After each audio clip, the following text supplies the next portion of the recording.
Okay, so, hi everyone. So today we have a new game that was sent in for us to look at.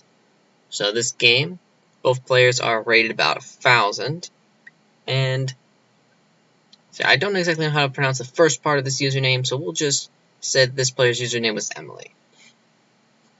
Okay, and so Emily is playing as the white pieces here.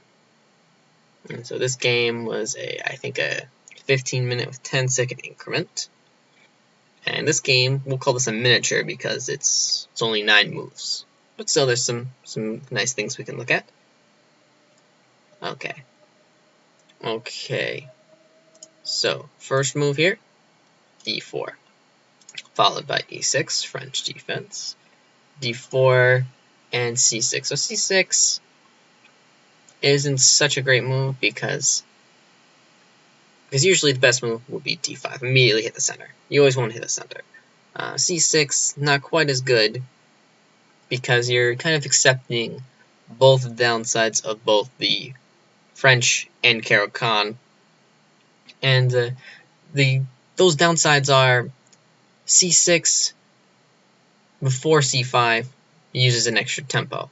So in a Caro-Kann, you have to lose the extra tempo, but you get the bishop that's not locked in by the pawns. In the French, you get the ability to immediately play c5, but you do accept the locked-in bishop. And in this type of formation, you get both of those downsides. Okay, knight c3. So developing out the knight. One idea that could be considered, obviously knight c3 is very good. Just developing a knight to the center, that's never really a bad idea in most cases. In most cases, developing a knight is usually a good idea. But in this case, right here, you could also try c4 out, just to try to get a lot of space in the center. Okay, so, actual game, knight c3. Alright. Okay, so, game knight h6. Knight h6, probably not so good, because you're putting a knight on the side of the board. And usually a knight on the side isn't such a great idea, because it doesn't really control many squares in the center, and also there's a lot of sayings about knights on the side of the board. You know, knight on the rim is grim, knight on the rim is dim, knight on the rim is better for him. Tons of sayings. So, in most cases, you usually don't want that,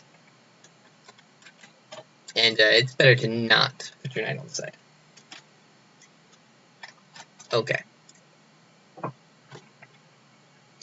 Okay, knight f3, and bishop.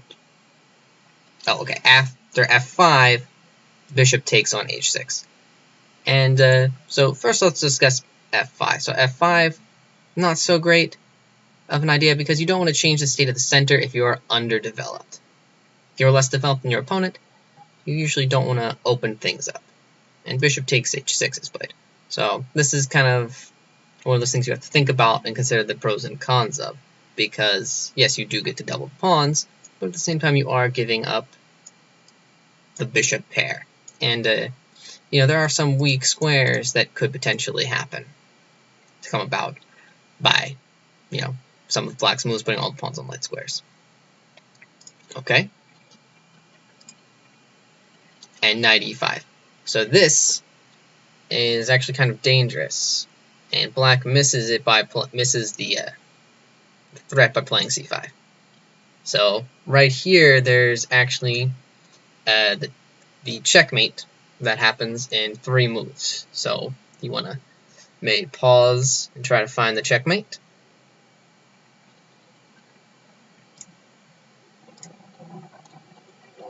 Okay, well now I'm going to give the answer. So the answer,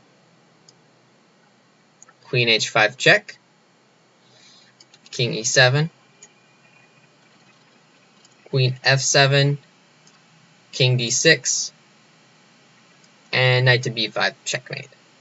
Okay, so this is a really nice checkmate. I really like the way this one looks, because I think it looks pretty cool. And also, if you notice, White has more developed pieces, whereas none of the black pieces really came off the back row. So the importance of development is really shown here. And also, he moved a lot of pawns, but not really his pieces. So that all kind of led to getting checkmated early.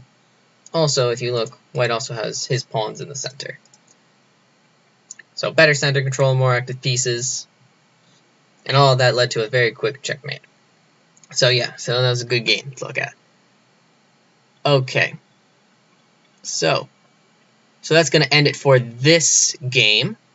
Okay, so that's for this game. Thanks for sending in this game. Send me more.